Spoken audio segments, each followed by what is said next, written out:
Hi everyone, here today to show you my April Phenology project. I can't believe that it is already May, but there are some beautiful, beautiful flowers around here. So I've had a lot of fun hiking around and just seeing the different options of things to embroider.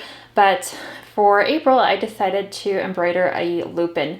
They are everywhere here right now. I've never seen anything like it out by the lake that is kind of near our house. There are fields and fields of them, and it just looks like it's a painting of just a blue, beautiful blue purple color. I wish I had some better pictures to show you. So for this one, it's just a stem stitch, straight stitches for the different stems coming off, and then long and short stitches mixing the different colors on the petals. So the different colors make it a little more complex. If you're a beginner and you want to do this pattern, you can always just keep them one solid color and do the satin stitch. I'm excited to get out and find what I'm going to do for May. This is the first month I think I'm not really sure which one I'm going to do, so I need to go out and explore a little more and find some flowers.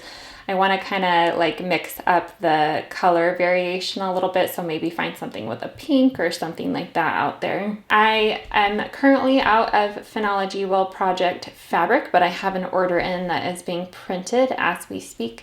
So check back in on that if you still want to get your hands on some of the fabric. And make sure that if you are stitching along, you post to Instagram using hashtag cutesy_crafts_SAL. That's cutesy_crafts stitch along. And I would love, love, love to see what you are working on.